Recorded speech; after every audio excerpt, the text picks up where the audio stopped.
Olá pessoal, tudo bem com vocês? Espero que sim. Bom, como vocês viram, não deu para fazermos nossa live aí. Passamos por muitas instabilidades aí no Skype. Agora que está chegando as mensagens para mim, para vocês terem uma ideia. Bom, mas vamos ao que interessa, né? Vamos à aula de hoje. Então, pessoal, a aula de hoje nós vamos falar sobre modelos mentais, né? Então, a gente entrou agora numa parte onde a gente começa a aprender mais sobre o nosso usuário, tá? Vocês já tiveram um pouquinho, né, de conteúdo de designer. Esses conteúdos foram para pautar essas aulas que nós vamos ter a partir de agora, certo? Então, na aula passada, a gente falou de fatores humanos, né? Vocês fizeram aquele dicionário, né? Onde vocês colocaram os termos lá que eu propus, tá?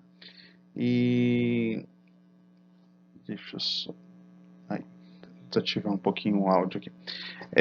Vocês tiveram então aquele dicionário, né? Onde vocês trouxeram aqueles termos que eu tinha proposto, não tinha explicado.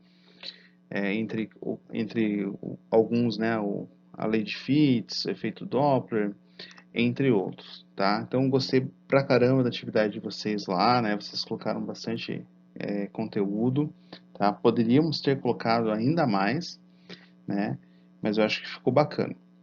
Bom, então hoje nós vamos falar um pouquinho sobre modelos mentais, certo? Então vamos lá, passar para o próximo slide. Então, o que é um modelo mental, tá, gente? O que vem na sua cabeça quando a gente fala de um modelo mental, tá? Então, antes, fazer um exemplo, fazer aqui uma dinâmica, tá? Espero que vocês façam aí comigo. Me responda, quantas janelas tem a sua casa, tá? Você já parou para pensar nisso? Se alguém te perguntou, né? Não é uma coisa assim que nós gravamos na nossa mente e fica ali à disposição, né? Como se fosse a sua idade, de repente a sua altura, né? Ou até mesmo quantos namorados ou quantos namorados você já teve, né? São números que vêm de imediato na sua cabeça, ou não, né? Não sei. Mas, e as janelas é algo que nós, assim, não paramos para pensar muito sobre isso. E se alguém te perguntar, né, você vai ter que desenvolver um processo mental para fazer isso, certo? Então, de que forma que você obteve a resposta quando eu perguntei para você, tá? Será que você percorreu mentalmente cada cômodo? Você foi na sua mente ali, visitando cada cômodo da sua casa e olhando mentalmente para aquela projeção, né, que você fez na sua cabeça, para procurar essas janelas, tá? Ou será que você foi pelo lado de fora? Eu, particularmente, né, quando eu preciso acessar essa resposta, eu navego por dentro da minha casa. É um ambiente que eu estou mais familiarizado, né? Nós ficamos muito mais dentro da casa do que andando por fora da casa. Então, às vezes, o seu mapa mental vai de acordo com a sua vivência, né? Com a sua experiência anterior já, com a sua interação com a sua casa, certo? Então, eu acho que isso já serviu para mostrar para vocês o que é um mapa mental, certo? Então, o que são esses modelos mentais? Né? Eu estou falando mapa aqui, que eu acostumado a falar mapa, mas é modelo, tá, gente? Desconsiderem.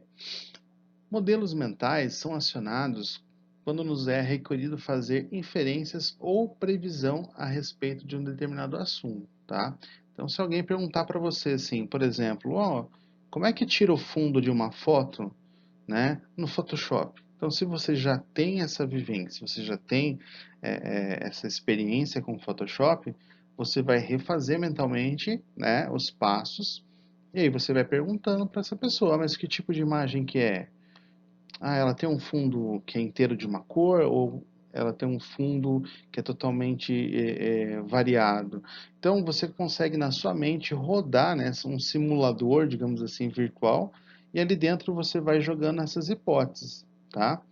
Então aqui, ó, os modelos mentais, eles são explicados pela psicologia cognitiva com respeito à sua estrutura e função no raciocínio humano e no entendimento da linguagem, tá?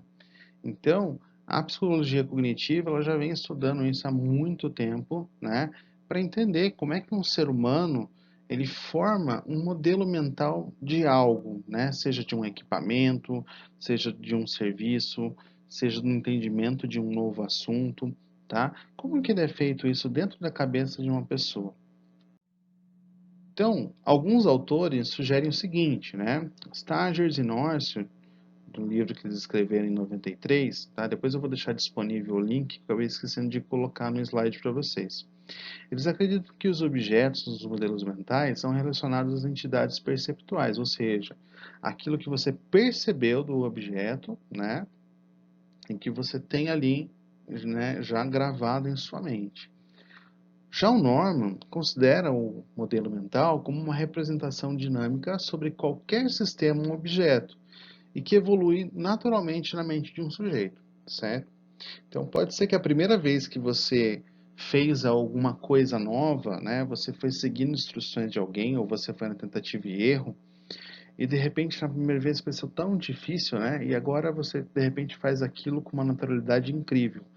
Tá? Um grande exemplo disso é, por exemplo, a habilitação, né? Quando você vai tirar habilitação para veículo, para moto, né? Enfim, e no primeiro momento é tão difícil, né? Você sofre com aquilo, que você não teve nenhuma experiência anterior, tá? Se você já tinha uma experiência anterior, de repente alguém já te ensinou a dirigir, você foi com uma naturalidade maior. Se não, você sofreu bastante na primeira vez, tá? Mas depois o modelo mental de como o carro funciona, de cada uma das suas peças, né? Dos seus comandos, já ficou tão natural na sua mente que você consegue dirigir e às vezes você nem percebe que você está fazendo aquelas coisas, as trocas de marcha, aceleração, enfim, né? Às vezes você não lembra o caminho que você fez para casa. Isso estou falando no meu caso, né? No meu caso acontece isso às vezes. Nem lembro como é que eu vim parar em casa. Bom, os modelos mentais, gente, como eu estava falando, são incompletos, tá? Então, interagindo com o ambiente, com outros e com artefatos tecnológicos, as pessoas formam modelos mentais delas próprias e das coisas com as quais estão interagindo, tá? Então, é muito comum as pessoas formarem também um modelo mental de sua própria existência ali, do seu próprio ser, né? Então, na cabeça dela, ela fala de um jeito, ela age de um jeito, e às vezes não é como ela é percebida por outras pessoas, certo? Então, tudo que a gente interage, a gente forma mapa mental, inclusive com nós, né? Interagindo, se você se olhar no espelho para praticar um discurso, por exemplo, você pode se deparar com algumas expressões que você faz que você não tinha conhecimento, porque você não formou esse mapa mental, né? Esse modelo mental na sua cabeça. Ok? Então, o entendimento das pessoas sobre os artefatos com os quais interagem é muito fraco, especificado, né, imprecisamente e cheio de inconsistências, buracos e artimanhas idiosincráticas, tá? Então, esses buracos que vocês deixam ali durante, né, a sua experiência, às vezes a gente completa com aquilo que a gente acha, né? Então, se você não lembra um procedimento, você deduz, você completa e às vezes nem sempre está certo, ok? Então, por isso que os modelos mentais são bastante imprecisos, são bastante incompletos.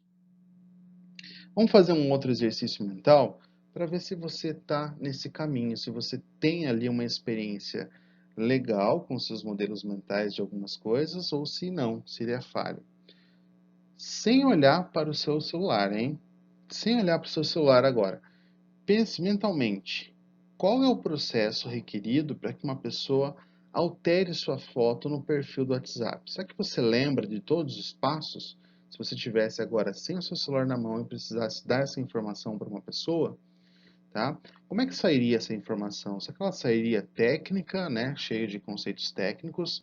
Será que ela sairia por mera observação, né? De repente você poderia falar, você clica no cantinho de cima da direita, vai ter uma bolinha, vai ter escrito algo ali, você vai ali na opção mais ou menos essa, né? Então, você começa a perceber o quanto que sua mente é falha. E quando você olha para o celular, né, você vai ver que, nossa, era tão óbvio, como é que eu não consegui responder de primeira vez? Então, isso demonstra que o nosso modelo mental, das coisas mais simples, né, às vezes como alterar uma foto de perfil no WhatsApp, né, pode ser que você não faça muito isso, de repente, se você conseguiu responder corretamente, você pode ser uma pessoa que troque muito essa foto de perfil. Então, a repetição melhorou o seu modelo mental daquele aplicativo, certo? Então, os modelos mentais, eles não são científicos, né? Não tem como eu prever com exatidão qual vai ser um modelo mental formado na cabeça de uma pessoa, tá? A habilidade das pessoas para executar seus modelos mentais é limitada pelos mecanismos perceptual e cognitivo, tá? Então, vai muito do que ela percebe e do que ela assimila com outras coisas, né? Então, se ela conseguir fazer um paralelo entre aquilo que ela está aprendendo e uma coisa parecida, né, às vezes ela consegue melhorar esse processo. Se ela não encontra nenhuma relação, é algo inteiramente novo para ela, a chance dela formar esse modelo mental, né, de uma maneira mais completa é muito baixa, tá? Ela vai ter que repetir, ela vai ter que entender melhor, ela vai ter que compreender melhor todo aquele processo para que ela consiga fazer um modelo mental mais preciso, certo? Então, modelos mentais, eles são instáveis pelas próprias restrições e interferências de memória, tá? As pessoas esquecem detalhes do sistema que estão usando, né? Artefatos e operações similares são confundidos. Você já deve ter se deparado, né, ao tentar passar essa informação para alguma pessoa, por exemplo, né, alguém te perguntou, nossa, como é que faz aquilo no Word? Como é que coloca a numeração de página? E você vai ver que às vezes você não consegue, você precisa estar em frente ao objeto, né, interagindo com ele, muitas vezes errando, errando, errando, até que você consiga fazer o caminho correto de vez. Você sabe mais ou menos onde é, mas você precisa estar sentado em frente, né, para você formar de novo esse modelo mental. Então você esquece ele com muita facilidade, não é algo que você memoriza tão fácil. E volto a repetir, se você pratica aquilo com uma certa frequência, né, é muito fácil você formar um modelo mental. E às vezes você repetir esse modelo mental para uma pessoa, tá?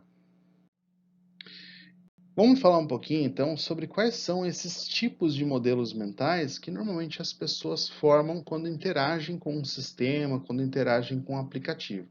Tá?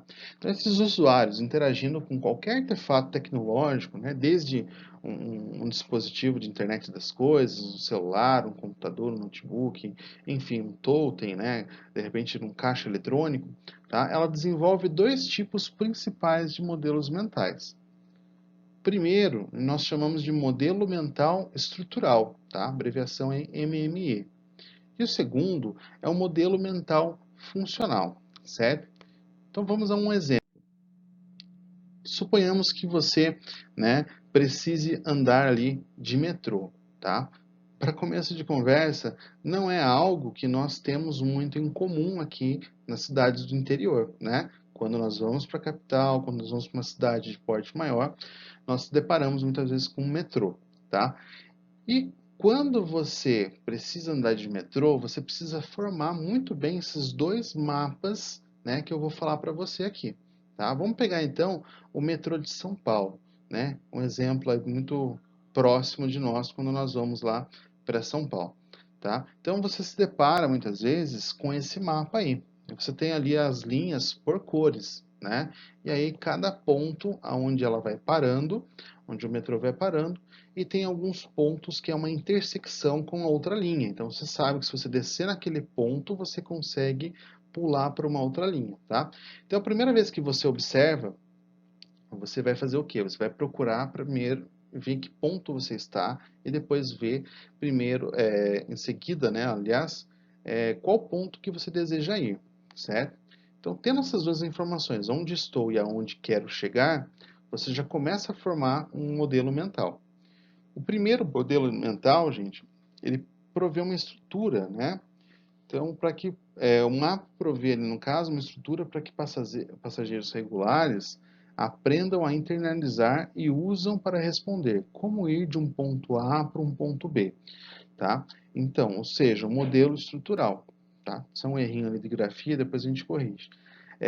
Então, quando você pega a primeira vez, você precisa repetir muitas vezes esse processo mental para você lembrar em que ponto que você tem que descer e qual linha que você vai pegar, para onde que você vai, até você chegar. Se você perguntar para um paulistano, né, se chegar na capital e falar assim, olha, eu estou aqui na 25 de março, eu quero chegar na Barra Funda.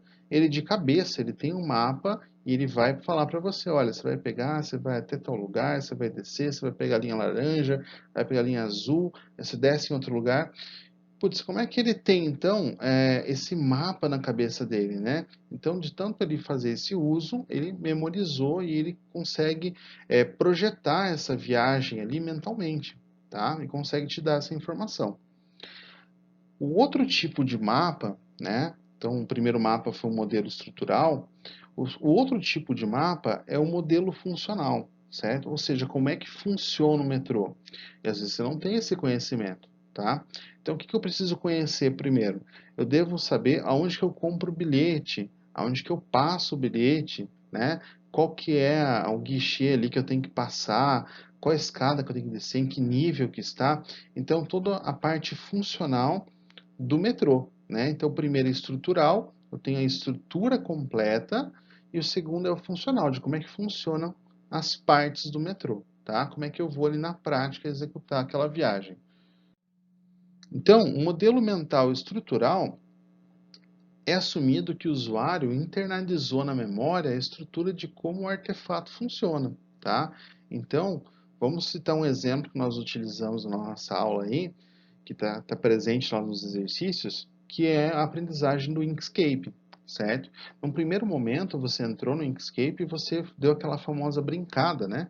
Você pegou uma ferramenta ali, você rabiscou na tela, você puxou um objeto, você tentou mudar a cor, para você entender como é que funciona, né, a parte estrutural do Inkscape. Você foi formando esse mapa mental, né, estrutural, ok? Ao explicar como a máquina ou o sistema funciona, o usuário tem a possibilidade de prever os efeitos de sequências, tá? Então, se alguém te perguntar, por exemplo, como é que eu faço um quadrado, uma bandeira do Brasil, por exemplo, no Inkscape? E você já vai ter, então, esse mapa estrutural na sua cabeça, você vai conseguir passar essa informação. Olha, primeiro você vai pegar um quadrado, né? Você vai desenhar ali um retângulo, depois você vai desenhar um polígono de 4 lados, você pode desenhar ele de forma já lateral, ele já vai sair como se fosse um losango, enfim, você conhece os pormenores e você consegue explicar para a pessoa, né, o que, que ela deve fazer ali para conseguir executar aquele procedimento que ela quer executar. E isso vale para todos os softwares que você conhece, né? De repente, se alguém te perguntar como é que eu faço para instalar o PyCharm? Ah, eu aprendi lá com o Danilo. Ah, como é que eu faço para desenhar um fluxograma? Ah, aprendi lá com o professor Lucas, né? Então, vocês já conseguem puxar na sua cabeça os procedimentos porque vocês repetiram várias vezes. E quando você não consegue, já é uma anotação clara de que você precisa reforçar melhor aquela estrutura, tá? Será que as pessoas, de um modo geral, desenvolvem naturalmente esse tipo de modelo? Então, não dá para prever. Tem pessoas que fazem 10, 15, 20 vezes um procedimento, mas ela nunca presta atenção, né? Parece que ela não está 100% focada e o cérebro dela não memoriza aquela informação. E se ela precisar fazer de novo, né, ela vai precisar consultar um manual de novo. Um exemplo prático é aquelas pessoas que só conseguem cozinhar quando tem ali a receita na sua frente, tá? Aí a pessoa consegue cozinhar. Se não, se tirar a receita dela, ela não sabe fazer nada na cozinha. Outro exemplo, uma pessoa que consegue tocar uma música muito bem no instrumento, porém, se tirar a partitura dela, ela não consegue memorizar o processo como um todo. Tá? Então, são vários modelos mentais que nós temos. De repente, a pessoa com o instrumento ela consegue fazer umas musiquinhas de arranjo aqui ou ali, mas sem a partitura ela não consegue tocar uma música completa. Tá? Da mesma forma que aquela pessoa que consegue, às vezes, fritar um ovo, fazer um arroz, e se tirar uma receita mais completa, ela não consegue. Então, o nosso modelo mental estrutural ele é limitado, certo? Ele tem uma certa limitação que é natural do ser humano. Às vezes você consegue executar muito bem, sem nada para te apoiar, só com aquele modelo mental, e às vezes você precisa a todo instante de um certo apoio, tá? Já o modelo mental funcional, como a gente viu, ele é como que o usuário internaliza o conhecimento procedimental, tá? Sobre como usar a máquina ou o sistema. Então, se você precisar explicar para uma pessoa agora como é que você faz um cartão de visitas lá no Inkscape, talvez você não saiba, você nunca fez, né? Mas se você fizer de acordo com um tutorial da internet ou até com material que eu posso fornecer para vocês, vocês vão conseguir fazer esse cartão de visitas e se alguém perguntar para você uma próxima vez, você já tem esse modelo funcional, você consegue executar uma função com aquele conhecimento. Tá? Não é só conhecer a estrutura, só conhecer as ferramentas, você consegue chegar a um produto final, né? No mesmo exemplo, que, por exemplo, você consegue fazer com que o andar de carro, né, lá em São Paulo, por exemplo, seja algo simples para você. Às vezes a pessoa tem o conhecimento necessário para um carro, ela sabe dirigir um carro, só conseguir na rua da casa dela ali, na rua da cidade, né, no trânsito da sua cidade, ela consegue. Mas às vezes ela não tem habilidade ainda para viajar, ela não tem habilidade para andar num centro de maior movimento, né? Ela tem aquele receio, aquele medo. Então ela precisa fazer uma vez, percorrer esse caminho uma vez, e daí ela vai ter as suas próprias inferências, ela vai armazenando esse modelo mental funcional de uma função específica, tá? Então, as pessoas sabem como fazer, tá? Elas vão saber fazer ali no final, né, como chegar até o produto, e ao ser requisitado esse modelo funcional, ela vai se lembrar disso. Nossa, como é que eu fiz mesmo? Deixa eu pensar aqui. E ela vai repetir, então, aquele modelo mental. O MMF se desenvolve a partir de um conhecimento anterior de um domínio similar, né? Parece haver um mapeamento tarefa-ação. Então, quando eu perguntei para vocês se vocês lá em aula já tinham feito um desenho usando um papel transparente por cima do próprio desenho, né? Por exemplo, preciso repetir um desenho, coloco um papel transparente em cima e reforço, né? Faço aquele desenho, depois tem como eu transferir para um outro desenho, enfim. Quando a gente usou aquela analogia para fazer lá a vetorização do logotipo, né? Muitas pessoas conseguiram assimilar melhor o conhecimento comparando ele com um outro processo que era esse de um processo de educação artística, por exemplo. Tá? Então, se você tem um conhecimento similar ou de um outro software, né, no caso aqui da área de TI agora, você consegue memorizar melhor esse modelo mental funcional, tá certo? Então, pessoal, acho que era isso que eu queria deixar bem claro para vocês, qual que era a diferença do modelo mental funcional e do modelo mental estrutural, certo? Como modelar o MM de um sistema? Tá? Então, sabendo que as pessoas vão formar um mapa mental, um modelo mental de meu sistema, será que tem como eu modelar o meu sistema para que ele atenda esses requisitos, né, das pessoas, tá? Então, nós podemos modelar um sistema que atenda todos os modelos mentais? Tá? Então, essa é uma pergunta muito difícil, né? Isso geralmente é feito através de testes com usuários. Então, eles pegam ali um grupo de usuários.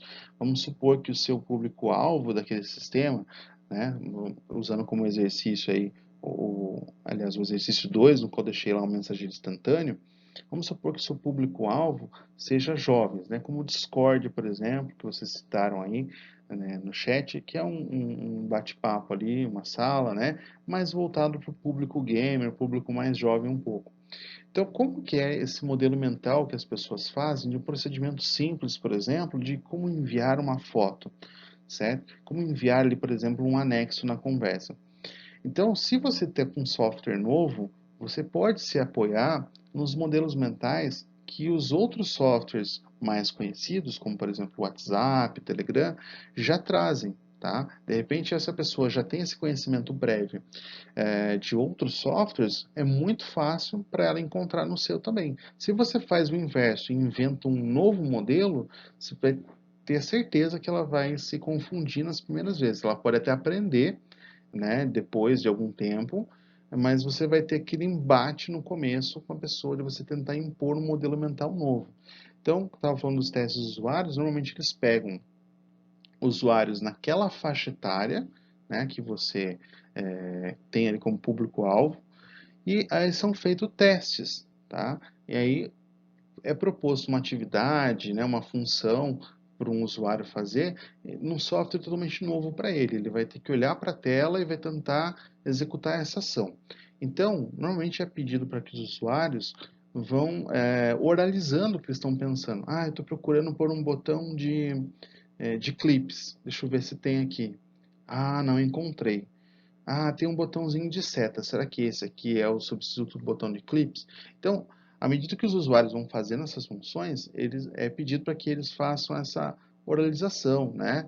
Ou até mesmo com formulários, né? A gente vai ver até na próxima aula como que a gente pode executar testes com usuários. Mas na grande maioria das vezes é feito dessa forma, né? Um teste mais individualizado, mais acompanhado, e aí eles vão observando como que a pessoa formou um mapa mental, né? Um modelo mental. Vamos supor que 50% das pessoas que foram entrevistadas procuraram pelo botão de clips e não acharam, porque elas já tinham ali um conhecimento de e-mail, né, e tudo mais. Aí você olha para a faixa etária e você olha, putz, é 30 anos para cima. Então, o pessoal que usou bastante e-mail. De repente, os outros usuários que não tinha menos de 30 nem procuraram um botão com clips. De repente, eles foram direto num botão, por exemplo, com uma setinha para baixo, enfim, né? E aí, isso é observado e é visto de acordo com o seu público-alvo, o que os usuários mais buscaram, tá? Então, como saber quais são os modelos mentais formados pelo usuário? Então, né, o que eu acabei de explicar para vocês. O usuário vai oralizar isso, é feito testes com usuários, né, para que ele possa explicar como é que ele foi formando e o que ele esperava que acontecesse em seguida, e se aquilo aconteceu ou não. Né, se o programa, de repente, pegou ele de surpresa com uma nova tela que não estava esperando, ou com uma tela de erro que ele não estava, né, achando que ia acontecer, e se o programa guiou bem ele durante aquele processo, tá? A licenciatura acadêmica tem mostrado que a atividade de programar, por exemplo, requer algum tipo de modelo mental. Então, eu tenho certeza que quando vocês tiveram o primeiro contato com a programação, o professor buscou uma certa similaridade com outros eventos que você já fazia na sua vida, como eu citei ali no caso da receita, de trocar uma lâmpada, de trocar um pneu de um carro, né? Aquelas analogias que nós fazemos nas nossas primeiras aulas de programação, para que o aluno vá assimilando um conhecimento que ele já tem para facilitar o entendimento dele de programação, porque vamos confessar, né, que no primeiro contato com a programação é muito difícil você entender ali o conceito de uma variável, de uma estrutura de decisão, né, de uma função no seu software, às vezes você não consegue entender isso, uma função recursiva, então, né, a primeira vez que você ouve falar nisso, você fica pensando, nossa, mas o que é uma função recursiva? Então, sempre o professor, né, o tutor, ele vai buscar assimilar aquele conhecimento a algo que já tem acontecido na sua vida, para você formar melhor aquele modelo mental, tá? Então, por que esses modelos mentais? Tá? As ciências cognitivas podem nos ajudar a entender as estruturas incompletas, indistintas e confusas que as pessoas têm a respeito dos artefatos tecnológicos, tá? Então, você tendo ali um pouco de teoria por trás, né, você consegue identificar o que a gente chama de gaps, né, que são falhas ali, pontos que você deixou falha no seu sistema. De repente, faltou você orientar numa tela, faltou uma explicação mais clara em outro determinado momento, de repente, numa ação de maior impacto, como apagar, faltou uma confirmação antes, né? Então, você consegue melhorar como que seu sistema está desenhado para que ele acompanhe, de certa forma, um modelo mental que as pessoas, entre aspas, por padrão, fazem, tá? Como designers, a nossa obrigação é desenvolver sistemas para o usuário final que o ajude a construir modelos mentais adequados à sua interação com o sistema. Tá? Um grande exemplo disso, gente, são os caixas eletrônicos, né? Os caixas eletrônicos, por padrão, eles foram feitos de uma forma muito restrita, né? O uso, a gente até falou isso sobre perspectivas, algumas aulas lá atrás, que o usuário ele é requerido que ele se comporte como se fosse um programa, né? Então ele tem ali, certas funções, ele não pode fazer nada além daquilo. Quando o Internet Banking veio para o celular, né, os aplicativos, então tudo se tornou mais fácil. Vários modelos mentais foram repensados para atender públicos que normalmente não iam a banco no caixa eletrônico, por exemplo, o público mais idoso, né? Agora, principalmente em época de quarentena, muitos aplicativos repensaram como as coisas eram feitas para facilitar ao máximo, né? Para o usuário, de repente, conseguir pagar um boleto, ele nunca teve um contato com o celular ali para pagar uma conta e de repente ele descobre que a câmera faz leitura desse código de barra, né? Que ele consegue abrir um PDF, jogar já direto para o banco, né? Um PDF que vem um boleto no e-mail, ele consegue clicar lá e abrir direto com o seu aplicativo de banco, facilitando em muitos passos, né? O processo de ter que digitar o código de barras, digitar valores, enfim. Então, tudo isso foi feito pensando no usuário, tá? Porque senão nós poderíamos manter o mesmo mapa mental, o modelo mental, que era utilizado lá no caixa eletrônico, sempre funcionou, né? De uma forma onde a taxa de erro do usuário é mínima. Então, o usuário, por exemplo, quando vai depositar um dinheiro, a taxa de erro dele é muito baixa, né? Porque é tudo guiado, né? Tudo requerido. Quando ele digita um número ali de uma conta, sai o nome do titular, então ele tem que confirmar várias vezes antes. E como é que eu vou transportar isso para o celular? Aumentando a eficiência, aumentando a facilidade e ainda assim deixando a taxa de erro lá embaixo. Porque uma taxa de erro alta no processo é muita dor de cabeça para a empresa, né? São funcionários que vão ter ali um trabalho dobrado de ter que refazer operações no qual o usuário não conseguiu fazer, tá? E isso estou citando só o universo do Internet Banking, porque ele está mais fácil, né, de a gente entender nesse momento que a gente está passando agora, né, onde lotéricas estão fechadas, onde os bancos não estão abrindo para atendimento ao público, só funciona praticamente caixas eletrônicos. Então, a caixa eletrônico ou o aplicativo de celular, né? Então, as pessoas têm que ter esses mesmos modelos mentais, só que com maior facilidade e mantendo a taxa de erro lá embaixo, tá? Assim, conceituar o conhecimento do usuário em termos de modelos mentais pode ajudar o designer a desenvolver a interface apropriada, tá? Aquilo que eu acabei de falar para vocês então, né? De repente eu preparar meu aplicativo para ser mais fácil do que o modelo mental que eu já tenho lá no caixa eletrônico, né? Porque o meu celular permite isso. Ele tem uma câmera, ele tem reconhecimento digital, reconhecimento de íris, né? Uma série de ferramentas que eu posso usar a meu favor para reduzir, por exemplo, taxa de erros e aumentar a facilidade, tá? Bom, então como que nós desenvolvemos esse modelo, tá? Essa imagem do sistema, como é que o usuário desenvolve o modelo dele? E será que nós, designers de interface, também temos o nosso modelo? Então, é a tarefa do designer, com base nos princípios apresentados, construir um modelo conceitual para o artefato adequado ao uso. Então, quando você vai projetar pela primeira vez o seu sistema, você tem que pensar na função que ele vai exercer e quais são os passos que o meu usuário vai ter que percorrer para realizar aquela função, para chegar até o objetivo dele, certo? Então, você, enquanto designer, você vai projetar a sua interface, né, de acordo com aquilo que você tem na sua cabeça, certo? E Norman, lá em 1986, ele tinha um livro, né, no qual ele falava sobre os 3 tipos de modelos associados ao artefato, que pode ser um sistema, pode ser um aplicativo, pode ser um dispositivo tecnológico, né? Então nós temos ali 3 tipos de modelo, que é o modelo do designer, que é o que eu tenho na minha cabeça enquanto eu estou programando, o modelo do usuário, que é o que ele forma com a interação com o sistema, e a imagem própria do sistema, tá? Então, coloquei ele na imagem, né? É uma representação, certo? Pode ver que o usuário ele está constantemente mudando esse mapa mental, esse modelo mental. Quanto mais ele interage com o sistema, né? Mais ele vai alimentando esse modelo mental. Ele pode se tornar mais fácil para ele, ou se ele não entender as ações, né? Vai se tornando cada vez mais difícil para ele, certo? Então, os modelos do designer do usuário são modelos mentais, ou seja, são conceituais, eles não existem de fato, né? Então, é algo que o designer projetou na cabeça dele, que ele acha que é aquele caminho que o usuário vai percorrer.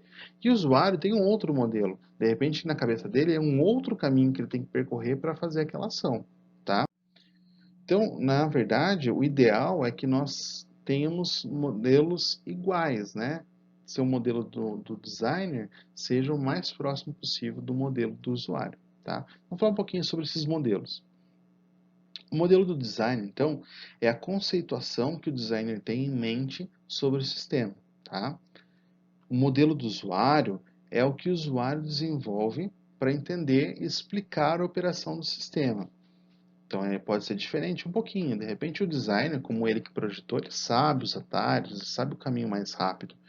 Mas, ao ele solicitar isso para o usuário, pode ser que o usuário não explique de uma forma igual ao do designer, né? E isso pode ter dois problemas. Primeiro, o nível de experiência do usuário. Às vezes, ele é um usuário muito leigo no sistema, né? Ele não tem modelos mentais parecidos de outro sistema que ele possa ajudar ali. Às vezes ele não achou aquele atalho, enfim.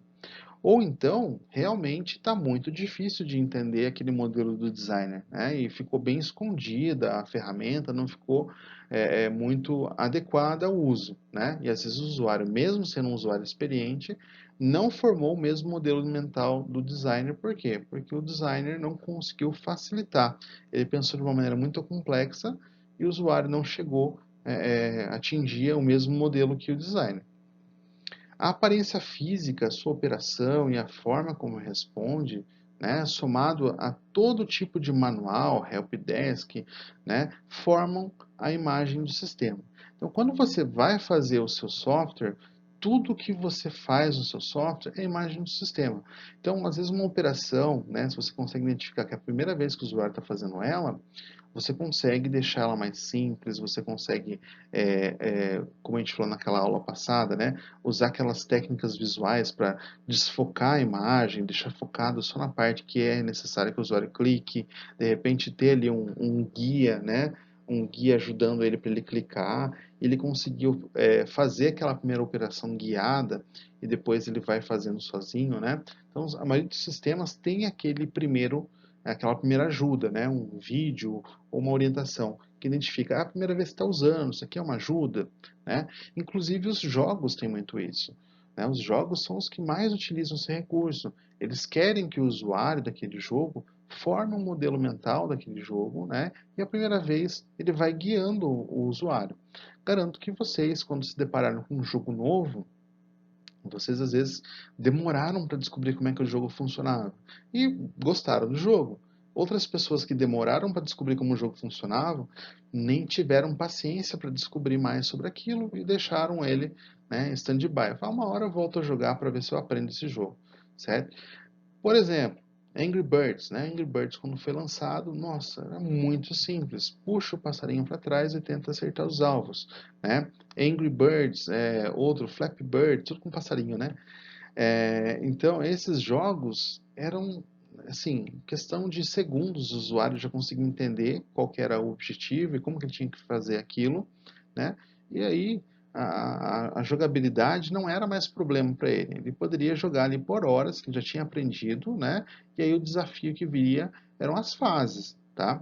Ao contrário de alguns jogos, por exemplo, que requerem que o usuário tenha conhecimento daquele universo, né? Um jogo de RPG, um jogo, por exemplo, de algum esporte que não seja tradicional do seu país, né? Por exemplo, quem nunca jogou futebol americano, tá? Então tudo isso requer um esforço maior e de repente você ter esses guias, né? Esses manuais, esses helps ajudam muito o usuário a formar rapidamente esse modelo, né?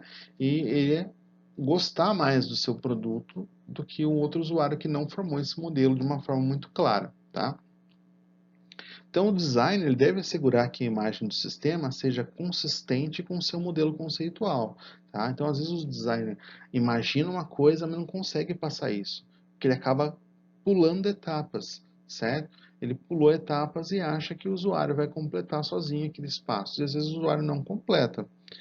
Então, uma vez que é através da imagem do sistema que o usuário forma seu modelo mental. Então, o usuário não vai ter a explicação do designer ao seu lado, né? É muito difícil que isso aconteça. Por exemplo, a primeira vez que você for usar o Excel, você não tinha do seu lado o Bill Gates para te explicar, olha, eu projetei assim o Excel, tá? Não, você está fazendo errado, não é assim que eu projetei. Então, a sua experiência com Excel foi através do que você interagiu, através de cursos, enfim. Aí você foi formando o seu modelo mental ali. Tá? Então, idealmente, aquilo que eu falei para vocês no início ali, ambos, né, modelo do designer e modelo do usuário, eles devem se coincidir o máximo possível. E eu sempre pergunto para os alunos, né, você já ensinou a sua mãe a utilizar o WhatsApp? Você já ensinou a sua mãe a baixar um aplicativo da loja? Será que você já ensinou a sua mãe a ligar um Bluetooth do celular e parear com aquela caixinha de som nova que você comprou para ela? E muitas vezes os alunos me falam assim: ah, professor, eu expliquei mais de 1000 vezes, mas minha mãe não consegue entender. E aí que tá. Será que o modelo que você faz na sua cabeça daquele conhecimento é o mesmo modelo que está vindo nas suas explicações e é o mesmo modelo que a sua mãe está formando na cabeça dela? Tá? Às vezes o erro não está na sua mãe, né? Não está no seu pai, de repente alguém que não tem conhecimento com o celular e está aprendendo agora. Às vezes o erro está em como você formou para aquela pessoa o modelo mental dela. Tá? Se você parar e pensar nos mínimos detalhes, você vai conseguir fazer com que ela entenda. E se você está pensando agora, não adianta, eu não tenho paciência para ensinar alguém. E aí que vem uma notícia, gente. Programar, desenvolver um sistema, você precisa sim ensinar alguém a usar aquilo, tá? Você tem que ter uma paciência, você tem que ter ali um momento em que você vai pensar no passo a passo, você vai esmiuçar, vai ver no que você consegue deixar ainda mais claro para o seu usuário, tá? Então, no fundo, todo desenvolvedor, ele é uma espécie de professor. Ele vai ensinar o usuário a utilizar da melhor forma a sua ferramenta, né? Por quê? Porque o usuário, em contrapartida, vai dar esse retorno para ele. Vai usar mais a ferramenta dele, vai estar disposto a gastar dinheiro com a sua ferramenta e investir, certo? Quantas vezes você já realmente quis gastar dinheiro com algum software? É só você parar para pensar. Quais foram os softwares que realmente fizeram você gastar dinheiro? Sem contar os jogos. Eu sei que os jogos têm uma apelo muito grande, né? É o famoso pay to win. Você paga um certo valor e você tem ali recompensas. Mas pensando num software, num aplicativo, né? Qual foi o software que você de repente teve o intuito de comprar? Se você tivesse dinheiro na hora, você compraria? Ou se você já comprou algum, depois vocês podem inclusive comentar lá no chat, tá? Se vocês já compraram alguma ferramenta. Então é isso. Você enxergou potencial naquela ferramenta, você entendeu como é que ela funcionava, ela vem ali para trazer um grande benefício para você, né? Então o desenvolvedor ali atingiu os objetivos. Pelo menos ele instigou você a comprar. E se você tiver dinheiro, você vai lá e compra, certo? Vamos passar para o próximo aqui. Concluindo, então, gente, para a gente encerrar, tá? As pessoas desenvolvem modelos mentais interagindo com os sistemas, observando a relação entre as suas ações e comportamentos do sistema, lendo o manual ou outras formas de explicações que vêm com o sistema ou até mesmo provido, né, pela comunidade que cerca esse sistema. É um grande exemplo do Linux, né? A maioria de vocês não cresceu mexendo com Linux, vocês cresceram mexendo com Windows, né? Cresceram mexendo com Android, e quando você se depara com a ferramenta Linux, né, no seu notebook, às vezes você tem que correr atrás de conhecimento que você não tem. Ele tem uma certa relação com Windows, mas muda em muitos aspectos, tá? A mesma coisa, por exemplo, uma criança, né? Às vezes o pessoal fala assim: nossa, as crianças de hoje estão vindo inteligentes, né? Elas já sabem mexer no celular. Não, criança simplesmente não tem o medo que um senhor de idade tem, tá? A criança não tem medo de apagar e destruir o celular. Ela vai tocar no celular, ela vai interagir com o celular e ela vai ver o que o celular faz para ela, o que o celular responde para ela, tá? Então, assim que as crianças aprendem hoje é lidar com os mais diversos aparatos tecnológicos, né? Na tentativa e erro. De repente, ela não vai parar para ler o manual, porque ela nem sabe ler o manual ainda, né? E ao contrário daquele senhor de idade que ficou lendo, lendo, lendo, lendo e às vezes deixou de praticar, tá? Então, esses são os diferentes modelos mentais que nós formamos. De repente, um com base teórica, outro com base prática. Tem pessoas que conseguem misturar os dois e tirar proveito, né? Tá certo? Portanto, é importante que os designers forneçam informações o suficiente na interface para que as pessoas formem um modelo mental mais preciso, né? Como eu falei para vocês, de repente, através de entrevistas, através de questionários, identificar esses gaps, né? Essas falhas aí na comunicação que ele está fazendo com o usuário, né? Que a comunicação dele é a interface, é o sistema dele, e é assim que ele vai conseguir aprimorar mais o produto dele, tá? Pessoal, ficou aí para vocês então 2 exercícios, tá? Vamos falar sobre o primeiro. Primeiro, Desenvolva um mapa mental de como vetorizar um logotipo utilizando o Inkscape. Tá? Nós tivemos essa aula, tá? Eu sei que vocês têm o material, mas eu não quero que vocês façam com base no material. Eu quero que vocês façam com base no seu mapa mental. Tá? Se você precisasse agora, nesse momento, explicar para alguém como fazer isso, será que você se lembraria? Né? Quais seriam os passos que você faria? Então, primeiro, tenta fazer isso ou no papel, tá? Utilizando aí um algoritmo estruturado, da mesma forma que vocês aprenderam na disciplina do professor Lucas, né? Fazendo lá um algoritmo, ou até mesmo fazendo um fluxograma, tá? O professor Lucas me contou que vocês já tiveram esse conteúdo de fluxograma. Vocês podem utilizar uma mesma ferramenta que vocês estão utilizando no professor Lucas, ok? Então, vocês vão fazer esse mapa mental e vocês vão postar para mim até amanhã lá na plataforma Moodle. O segundo, ele vai ter um tempo maior, tá? Para vocês fazerem. O segundo é uma situação-problema. Sua empresa desenvolveu um software de mensagens instantâneas, né? Igualzinho o WhatsApp ali, e deixou a você a função, né? Deixou você a cargo de elaborar um manual de como o usuário deverá baixar e instalar lá na sua loja de aplicativos, tá? Então pode ser Apple, pode ser Play Store, aquilo que vocês tiverem mais familiaridade. Então, o que vocês vão fazer? Elaborar um documento, pode ser um documento do Word, salvo com PDF, a maneira que vocês acharem melhor, tá? Eu não estou ali me forçando ali algum formato, né, da BNT, alguma coisa assim. Não, deixei livre para vocês elaborarem, tá? Então, elabora um documento utilizando sequências de ações, utilizando um fluxograma, tá? Então, pensa ali como se fosse um fluxograma de como aquilo deveria acontecer. Vocês podem utilizar aí um mapa mental, né, daquilo que vocês querem produzir, no caso é baixar o aplicativo da Play Store ou da Apple Store, você vai pensar lá, né, está conectado à internet, enfim, uma série de coisas que você pode considerar, preciso colocar ou não no meu modelo mental. Eu não vou colocar para vocês o que vocês devem ou não colocar, vocês vão julgar necessário aí, tá? Vocês que vão julgar o que é necessário ou não. E posteriormente com telas e protótipos. Então vocês podem utilizar aí as outras ferramentas que nós já aprendemos lá atrás na aula de prototipagem, tá? Você pode utilizar aí o Inkscape para fazer, você pode utilizar os mais diversos aplicativos de celulares que vocês tiveram lá, aí tira um print da tela e coloca ali, tá? Não precisa mandar o arquivo para mim do programa, manda um documento, pode ser um PDF ali, no qual tenha essas imagens prototipadas, né? Então vai estar lá o usuário acessando a Play Store, entrando lá no aplicativo, né? Ah, professor, mas qual aplicativo? Pode ser qualquer aplicativo, certo? É só para você fazer esse procedimento. Ah, posso usar um aplicativo que já existe só para bater print? Né? Pode, gente, não se preocupe. Quer usar o print do seu celular? Pode usar. Você vai só fazer esse modelo mental de como que a pessoa deve baixar o aplicativo. Coisa bem simples. Até deixei um tempo maior para que vocês foquem na primeira na atividade 1, depois na atividade 2. Tá certo? Pessoal, então essa é a nossa aulinha de hoje, né? Espero que vocês tenham gostado da aula, tenham tido paciência de escutar até o final, né? Eu falo, às vezes enrolo muito.